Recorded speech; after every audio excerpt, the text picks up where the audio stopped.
속 경제 궁금증을 쉽게 풀어주는 경제 속 시간입니다. 조 바이든 미국 대통령이 거대 기업들을 불러놓고 반도체 패권을 회복하겠다고 선언했는데요. 정철진 경제평론가와 함께 이 소식 자세히 이야기 나눠보겠습니다. 평론가님 안녕하세요. 네, 안녕하십니까. 네, 지난 13일 이 반도체 회의 여파가 계속되고 있습니다.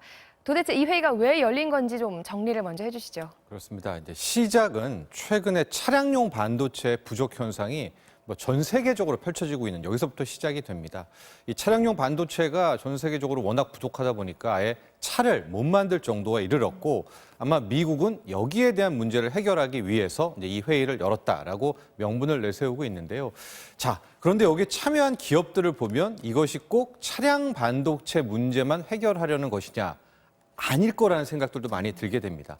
우선 차량 업체들 함께 했었고요. 여기에 네덜란드의 NXP 같은 차량용 반도체를 만드는 회사도 있었는데 이 외에도 우리나라의 삼성전자라든가요, TSMC라든가요, 또 비메모리 반도체를 만드는 인텔이라든가 또 구글이라든가 이런 19곳들을 몰아서 회의를 했기 때문에 지금 시장에서는 이게 단순히 차량용 반도체만을 위한 회의가 아니다. 어떤 미국의 반도체 패권의 시작이 아니냐 이런 시선으로 바라보고 있는 겁니다. 네, 이 회의가 비공개로 진행됐지만 회의가 끝나고 이후에 좀 더 나온 뉴스가 있을까요? 그렇습니다. 바로 회의가 끝나자마자 인텔이 일종의 총대를 맺습니다. 인텔 같은 경우에는 우리가 나서겠다라고 해서 향후 6개월, 늦어도 9개월 내에 차량용 반도체를 만들기 시작하겠다. 그것은 결과적으로 인텔이 여기에 투자를 하겠다는 뜻 아닙니까?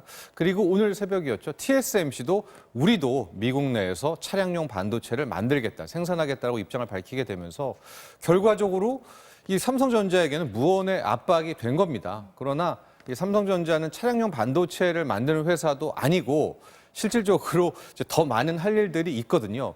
그렇기 때문에 어떻게 보면 현재 미국에 있는 텍사스 오스틴 공장에 더 많은 투자 규모를 늘릴 수도 있지 않을까, 또 이런 시선도 함께 나오고 있습니다. 듣다 보니까 조금 화가 나는 부분도 있는 것 같은데 네. 미국은 도대체 왜 이렇게 남의 나라 기업들에까지 참견을 하는 겁니까? 그 핵심은 반도체입니다. 실은 반도체가 우리가 산업의 쌀 이렇게 바라봤는데 이제 4차 산업혁명 시대로 가게 되면 단순히 제품, 하나의 산업용 재료의 차원을 넘어서는 한 국가의 존망이 달린 전략적 자산으로 그만큼 중요성이 높아진 겁니다. 그렇기 때문에 미국 입장에서도 더 이상 반도체를 글로벌 생태계에 맡겨두지 않고 자신이, 그러니까 미국이 아예 공급 체인의 수장이 되겠다라는 일종의 지금 반도체 패권을 휘두르고 있는 이제 그런 모습이 나오고 있거든요. 그렇기 때문에 세계 각국이 이제는 더 이상 반도체를 단순히 하나의 산업으로만 바라보면 안 되겠구나, 또 이런 생각들이 나오고 있는 것이죠. 미국이 이렇게 나온다면 중국도 가만히 있지만은 않을 것 같아요. 별다른 반응은 없었나요? 아직까지는 공식적으로 국가적 차원의 반응은 없지만 어제 화웨이가 이렇게 저런 기자회견을 할 때 이런 얘기를 했습니다. 현재 나오고 있는 반도체 부족, 전파적으로 수급이 깨진 것은 바로 미국 탓이다. 그러니까 트럼프 행정부 때 화웨이를 규제하게 되면서 일부에서는 반도체를 사재기도 하고 이런 왜곡이 나왔다라고 미국 탓으로 돌렸고 한국도 우리 화웨이와 함께하자 이런 식의 이야기를 했거든요. 이것은 제가 봤을 때는 일종의 첫 번째 발을 뗀 것이고 이제 곧 중국 정부 차원에서 아마 어떤 대응이 나오게 될 것 같은데 지금 현재 예상해 볼 수 있는 것은 희토류에 대한 수출 규제라든가 이런 자신들만의 분명히 카드를 갖고 또 미국에 대응하지 않을까 이렇게 예상됩니다. 네, 우리나라 입장에서는 이러다가 미중 분쟁의 한가운데로 들어가서 끼인 신세가 되지 않을까 좀 걱정이 될 수밖에 없는 상황인 것 같아요. 그렇습니다. 그런데 우리 입장에서는 미국도 또 중국도 포기할 수가 없습니다. 왜냐하면 미국 같은 경우에는 비메모리 반도체, 나가서 이 반도체 장비 이런 것들이 있기 때문에 그 기술력이 없으면 또 우리도 안 되거든요.